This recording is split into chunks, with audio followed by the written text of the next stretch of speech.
Hello, YouTube. Well, how about that? We got Howdy. YouTube back. Everything is good. Everything is so good. We are happy. Bruce just told me he had a bad day yesterday. I so- did not have a bad He's day. lying. No, people described it as a bad day. I thought it You was personally described it as a no series of unfortunate it events. was a series of unfortunate events. But hey, every day that I'm not in hell is a good day. That's true. Every day I wake up and I'm still married to Shelley is a good day. Um, Every day that every day that there's coffee. see, these are good things. There are so many good things going on. I got to spend a significant portion of the afternoon and evening with my son. That was There a you good go. thing. It's going to be an expensive way of doing all that, but hey, it's a great opportunity Father-son bond. to rejoice in the day that the Lord has made. So Okay. I had screenshotted something from somebody that said, "Did you really having a bad day, or are you having a bad 5 minutes that you're attributing to the entire story of your day?" I'm like, that's pretty legit. That Hello, for a everyone. lot of days. So, Start with that bit of wisdom. how about that? How about that? I don't know who said it or where it was. Something on some Everything is something. media thing. Everything is something. It really is. Everything is really something. Everything is something. There's a trend going on right now where you called say me racist earlier, I so did. we're good. giant Although racist. I'm used to that as 2026. Everything is Everything racist. is racist. Everything when is I- something, and when I everything chose is the racist. white paper, that was racist. How dare you? But I drink my black coffee, and Oh my somehow gosh, we're that's getting racist. real into. So There's a trend going on right now where like you get a random sentence and you say it 5 different ways. Like you say it sarcastically, you say it angrily, you say it like flirtatiously. It's really funny. We played. There was a board game called Moods. Mm. I'm sure there are other things that are similar. A board game called Moods back in the early 2000s that I used in drama class when I was doing that when you were just a babe, and now as that kind of a thing is what it was. So you get these random, random phrases, and then you would have to say like a certain, pick a certain kind of way. Cute. So That's it's funny. like, my lawnmower is red, and you'd have to say it in all these different kinds of things. It was a fun little practice. We got to do some stuff, so it was cool. Back in the day. Yeah. I have my 20-year high school reunion this month. Year. Mm-hmm. Wow. Woof. That's something. Buzz, your girlfriend. Woof. Anyway. Oh goodness. Yeah. See, it's going to be at the New Troy School. These are the things that Emma and Caleb just can't pick up on. When I found out how young Caleb was, I almost had a cardiac episode. I was listening to their podcast, the Touchpoints podcast, yesterday, and I thought, gosh, he just sounds so young. But he's a BB. But very wise. He's got a good, I enjoy good handle on speaking the scripture. With him. Really appreciate them. Matthew, on the other hand, his voice, he has that bigger, his voice sounds older than he probably is as he's doing it. Do you think your voice sounds older than yours? No, I have a girly little voice. I have a girly little voice. So I always wanted to go into radio. When I sound like a young girl who started smoking young. So. Yeah, I have bad things to say. Anyway, my brother has the voice, and I was like, man, he has a higher voice than you. What? No. 100%. By the way, this is totally not what we're talking about today, but we had our Fifth Sunday concert last weekend, and the youth group came up and read scriptures. And I guess I haven't spoken to Logan in a while because he got up there and started speaking, and I was like, whoa, that child has a deep voice. Deep voice. Well, I mean, he's 7 feet tall now. Or whatever. Well, because Luke has, like Luke has a normal, 18-year-old kid voice, but Logan gets, I'm like, oh my gosh. Yeah, it's a thing. It's definitely a thing. He needs to get in a doo-wop group right away. My grandson, Jamie, Ricky's oldest son. Yeah. I was shocked at how his voice has dropped in the last year or so. It's like he's taller, deeper voice. He's excelling right now in pretty much everything that he's doing. It seems like he was what was the award? It was basically like in band. It was like the top musician or whatever. How old is he? 14? For woodwinds, I guess. He is 13. Yeah, he's going he'll be a freshman in the fall. Nice. And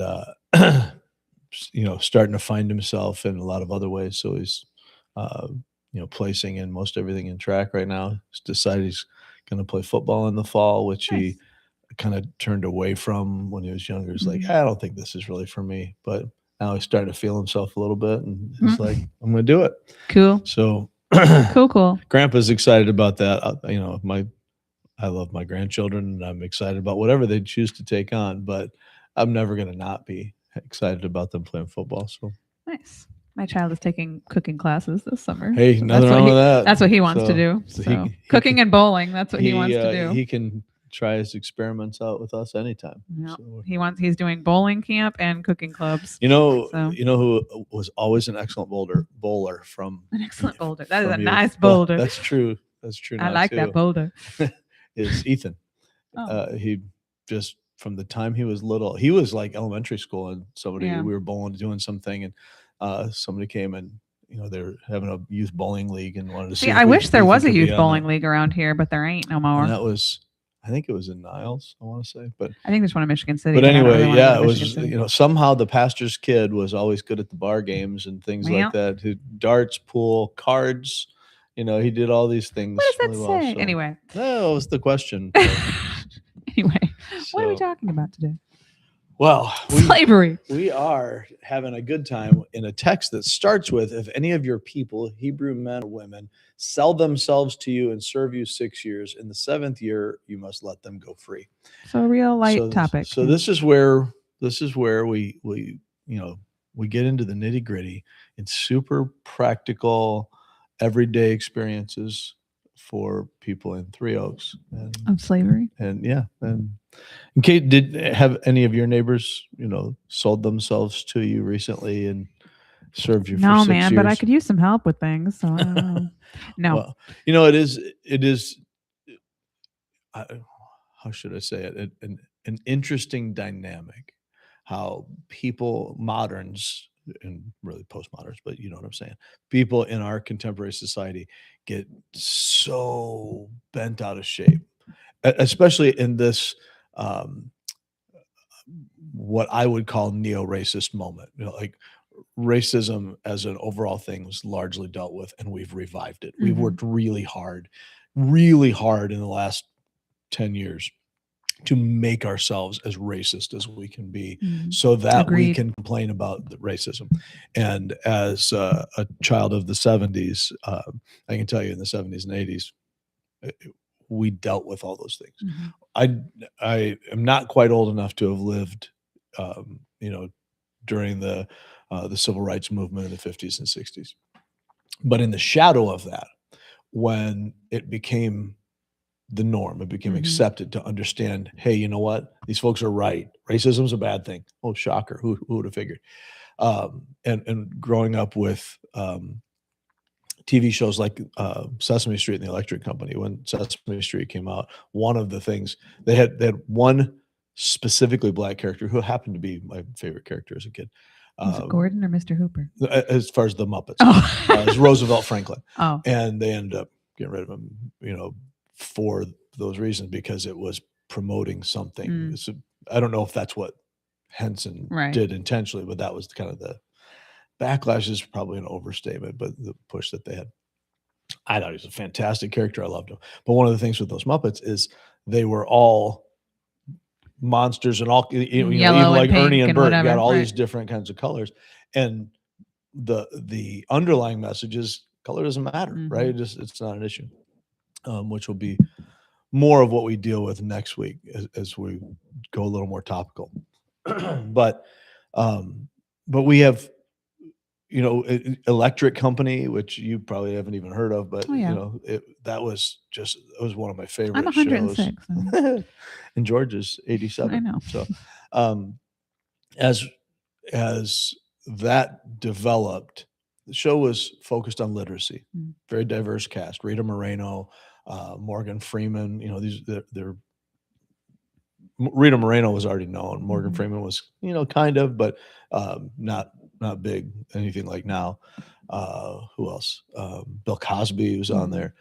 And so the issues of diversity were woven into, is baked into the bread. I remember just talking about people as people. That's how racism was handled, Right. which is why Morgan Freeman, again, liberal atheist, probably wouldn't agree with him on a lot of things, but he has been saying literally for decades now, Right. if you want to get rid of racism, stop talking about it. I didn't remember in the 90s. I probably shouldn't have been watching it, but in Living Color, and Oh, yeah. Classic. and you know, you had You know, it's funny, that was so edgy at the time, and Right. now Now it'd it's be like like to- family. You put it on Right, Friendly with the right, Hallmark right. Channel stuff. But and you had, I mean, I realize there's, you know, 1,000 different ethnic groups, but you had like some of the most popular shows were the Cosby Show and Fresh Prince Right. of Bel-Air and Absolutely. Family Matters and and nobody was talking about blacks were in or a- whites we were in or a semi post-racist society, Right. and that doesn't mean we were racially oblivious or ignorant. We were able to. Fresh Prince of Bel-Air was a picture of using a little bit of the tension of can we say racial stereotypes or whatever, Sure, yeah. but And the bringing Cosby Show too. hip hop culture was the center of it, Right. right?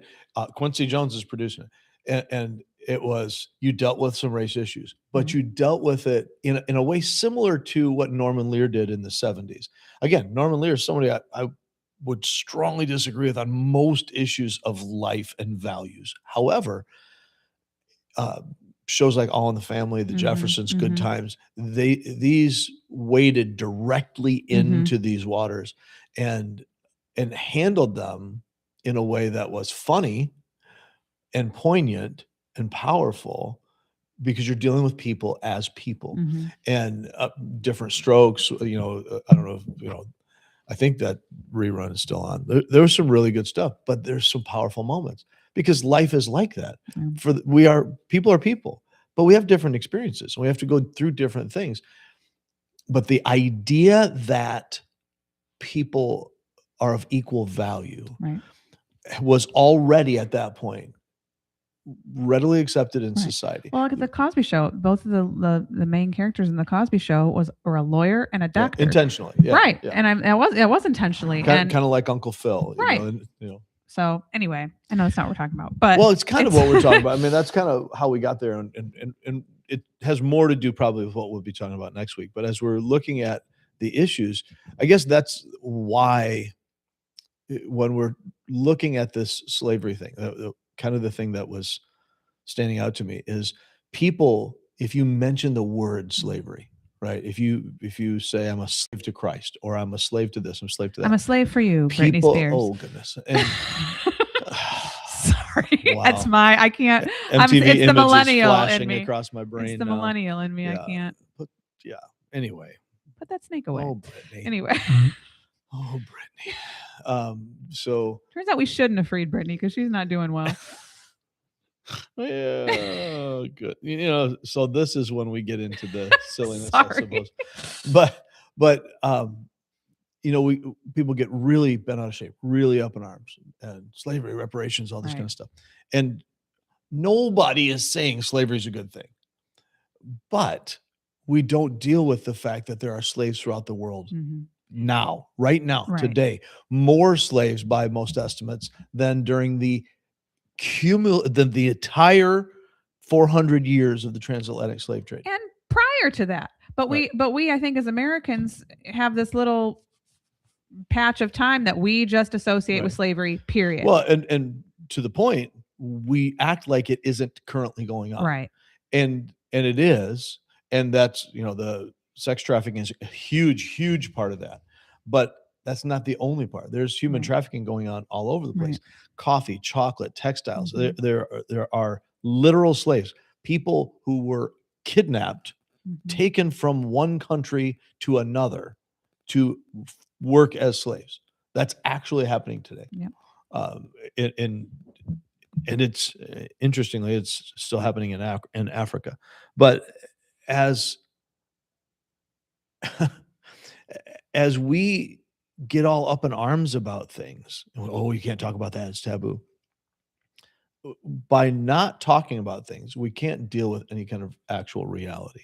Right. You know, we can when Morgan Freeman says don't talk about it, what his point isn't we don't discuss it. It's like we don't dwell on it. Mm-hmm. You don't think of me as a black man, I won't think of you as a white man. We're just people, right?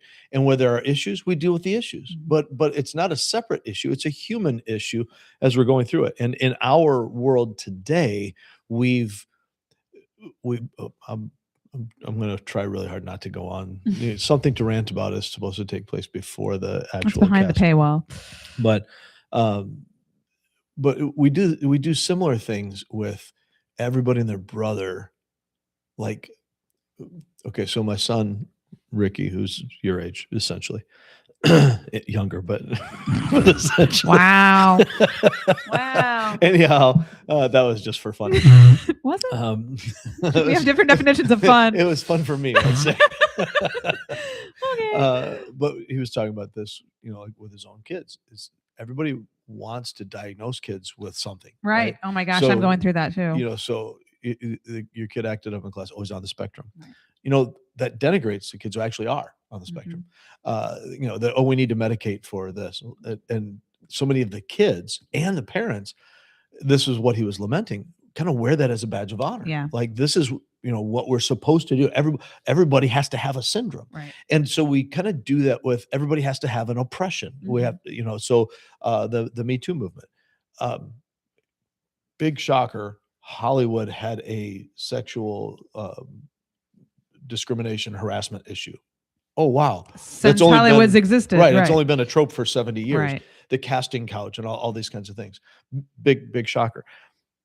And yet, so many people who were outraged about it had known about it for a long time before. They didn't say anything. So we see this with so many different things, that this faux outrage that everybody seems to have.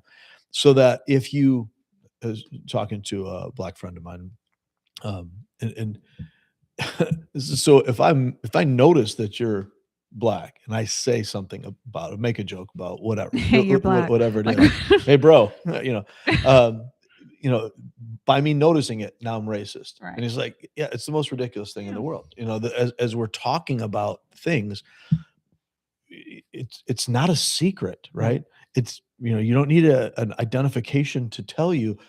We can look at each other and we're different. Right. You and I are very different with your Mexican heritage, right? See, because she looks so Mexican. But, you know, with not see just the fact that I said those things right there, people are all racist. Come on, man. When there's no animus, there's no racism. And that's one of the things that we've kind of gotten crazy about. Right. So when we're looking at issues like slavery in the Bible, the moment we hear the word, the moment we think about it, we assume that everybody, everywhere, in every time thinks like we do. False. And so we deal with that with foreign relations now. We, you know, look at as we're dealing with Middle Eastern countries or different cultures, we think they want what we want. And so we've had this issue with nation building over the past, 50 years, where we go in thinking we're helping by trying to establish our Western civilization and our values and principles of freedom and democracy in cultures where they don't actually want that. They don't view those things in the same way that we do, as the same level of virtue that we do. We think it's a universal, and it's not. Even if it should be, right? Oh, can't say should be. That's a terrible thing that there's an oughtness in life, but there is, and we know it, and that's why we choose the things that we choose. And in the same way, when we look at the issue of slavery, as if all slavery at all times in every setting is the same as what we know from the chattel slavery of the transatlantic slave trade, or what we have had here in the U.S., not by any stretch the first to get into it, and not the last to get out of it. But we did do something about it eventually.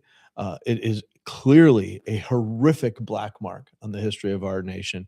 It is specifically 180 degrees contrary to our aspirational values, to the things that we hold dear, that make America America, that all men are created equal, except for those men, right? And some would say all men are created equal and women are less. Well, obviously that's not what the founding fathers meant. It's not what even when we look at the practices of men voting, it was a household vote, and the values of the culture, the understanding was that the man was the head of the home, and so you were voting not just for yourself but for everyone. Was it abused?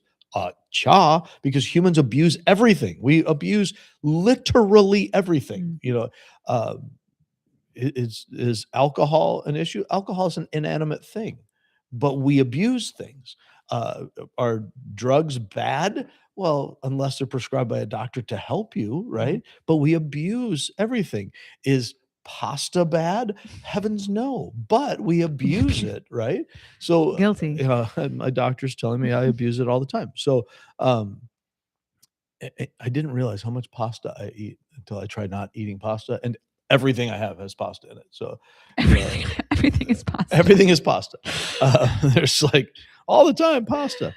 So anyway, this is not the dietary show. You're a pastaholic. But the reality is the sinful nature in humans, the same sinful nature that is hostile to God, the mind controlled by the flesh, hostile to God, doesn't submit to God, can't submit to God.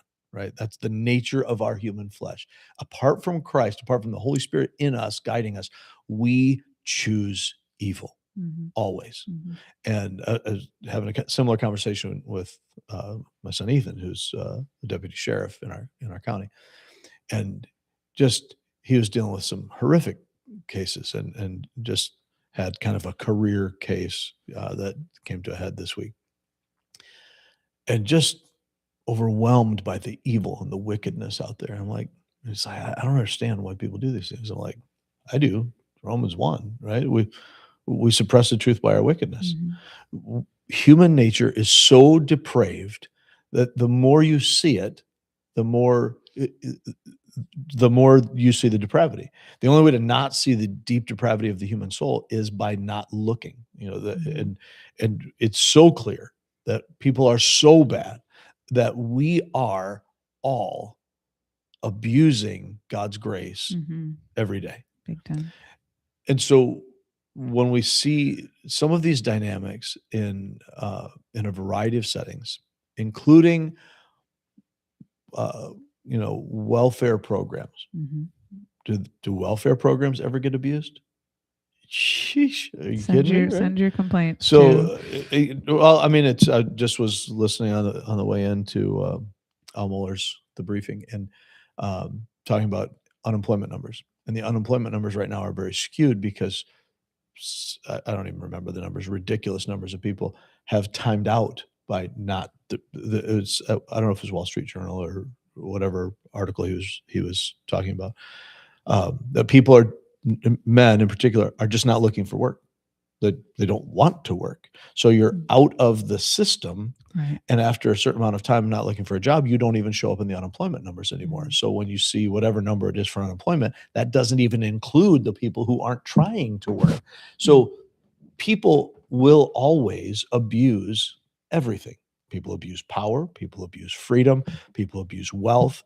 People abuse, as we were talking about earlier, people abuse an oppressed status. We abuse literally everything. And so when you live in a more patriarchal society, which we are not, and we have been, but we are not.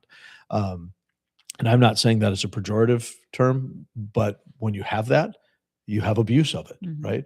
When you live in an egalitarian society or even a matriarchal society, I don't know that exists, but we move more in that direction all the time. It gets abused. There's going to be abuse because people are sinful. And as long as there is sin, there will be racism. As long as there is sin, there will be oppression. As long as there is sin, there will be people taking advantage of other people, which is the point of this passage. How about that? We actually, we got two minutes 7 minutes left. So, but that's where we've been trying to go. And I guess if we don't do anything else in this podcast, but just connect the dots that what God is talking about through Moses to the children of Israel in this section of Deuteronomy in ancient times as they're preparing to go into the promised land, it's still relevant to us today because we're dealing with universal principles, even though in our society, in Midwestern Great Lakes America in 2026 in a rural community, people are not generally, as a rule, selling themselves into slavery. Typically not. Although we live in slavery and all sorts of different bondages that we're dealing with. But this particular literal situation, we're not facing. So why does it matter? Because of what we just spent 23 minutes discussing, that people abuse everything. And so there's abuse of power. Whenever you have power, this is why we celebrate Labor Day in September, because there was a time in particular, not that there isn't now, but there was a time when employers had all the power, and there weren't laws in place to keep them from abusing it at the same level as there are today. And so if you can abuse your power, the general principle is you will. Right? With very few exceptions. And I would contend that the only real exceptions are those who are influenced, at the very least, if not saved and governed by the Holy Spirit, those who are influenced by the Judeo-Christian values that we see here.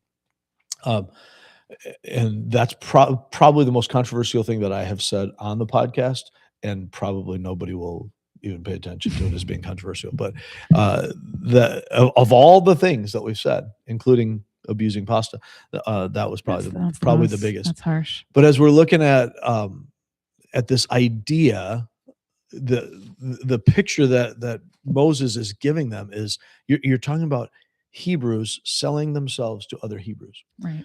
This is not, which was odd to me to think about. Yeah. After the whole, when you think of Moses, you think of him bringing out the slaves. Right. So, and again, and that's why we'll spend next week kind of defining slavery in the Bible. But as we're looking at this picture, it's not what we think it is. We think, 1860s Negro sales, people standing in chains on the auction block and all that kind of stuff. And that's not what this is. This is more like a welfare program, generally speaking, because you're talking about your kinsmen here in the nation, all serving the same God, who get themselves by whatever means into debt, and they're poor and they need help. And so they then will sell themselves to cover that debt. Generally speaking, if it were just a mere, poor, need money, then they would handle it like anybody else. I'll be a hired hand. I'll go and work.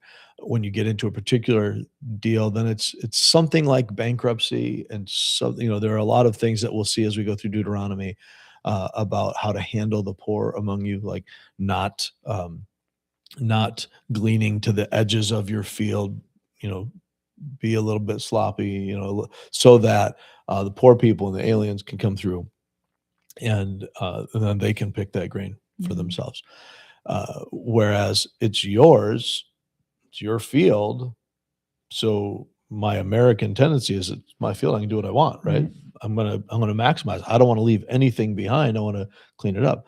And God's saying, look, in Israel, because there will be poor people and because there will be foreigners, we want to not be so, I'm trying not to use the word greedy because I think there are better words, but it's the only one coming to mind.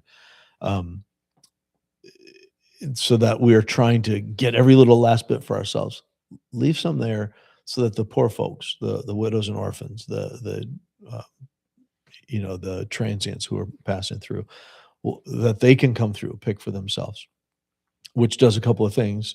It provides for their needs, but it also provides the dignity of actually working for those needs. You go and you're doing it yourself rather than we're going to do all this work in hand, because that clearly gets abused like everything else. So it is attributing human dignity, so you can contribute to this. And yet at the same time, you are showing mercy, you're showing generosity, and that's a reflection of God's character. And so as we're talking about the freedom here, the freeing of slaves, the issue is less to do with slavery and less to do with freedom. All of those things are part of it, but has more to do with the character of God being reflected by his people toward one another. So that when someone gets themselves in this bankrupt kind of state, sells themselves to you, as was an accepted practice at that time, clearly not what God had intended, because we just saw what I think you called the paradox of pasta. Of pasta. You just can't get pasta. Can't get pasta out of my mind. The paradox of pasta. The paradox of poverty, where God says, "There's no reason for you to have, any poor people among you, because I'm going to bless you so much. But you're always going to have poor people among you," which says something about human nature. Sure. As we look at it.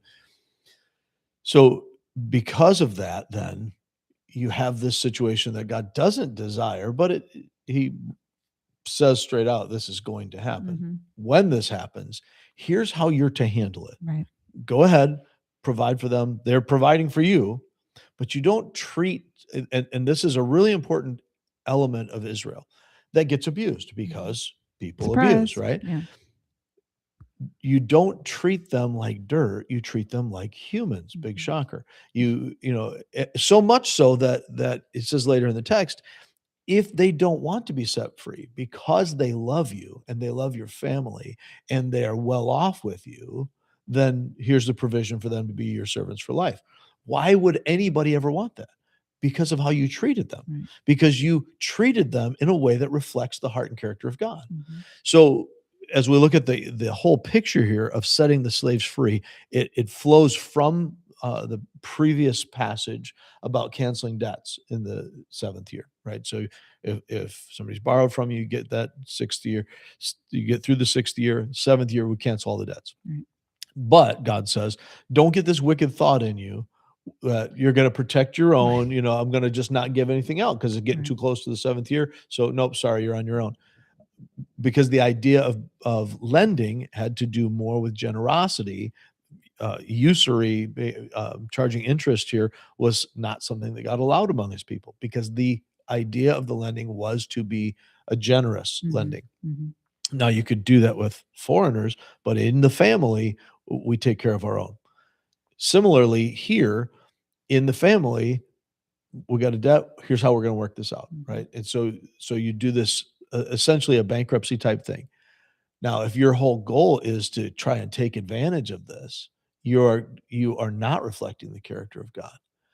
So what he's calling them to here is, as we've seen with everything, that God's people must live wholeheartedly for him in every area of life. Here he's saying, now, in regard to the personal obligations, we had the monetary debt before. In regard to the personal obligations, we need to show the mercy and character of God that way, the generosity that he has. So that in the 7th year, you set them free, period. But they owe me more. Doesn't matter. You take that debt on yourself and you set them free. And not only do you set them free, but as they are leaving you, give them stuff, set them up, be generous, be open-handed toward them, just as we are with our monetary financial debts. We want to have that same type of open-handedness toward these servants that are being turned loose. So the whole point of the whole thing has less to do with slavery. We'll talk about that because we kind of have to, but it has less to do with the slavery than it does with the mercy and generosity of God being displayed in his people toward one another. And that's what we're called to today as well, regardless of your situation, to reflect the mercy and generosity that God's given to us. Now we give that to one another. We will stop there for today because I fear Rich's computer is going to die here in a second. Good timing. But thank you guys for listening. We're going to continue on in this, as Rich said, this coming week. So if you find it particularly meaningful to you, join us online or in person. We will be more topical this week. We won't be advancing. We'll be kind of stopping to look at what does the Bible say about slavery. When we talk about that idea, are we on the same page? Right. So join us for that, either in person if you're in the area, or you can catch the sermon live streamed on Sunday mornings or here on the podcast afterward. Spoiler alert, slavery is bad. Oh no.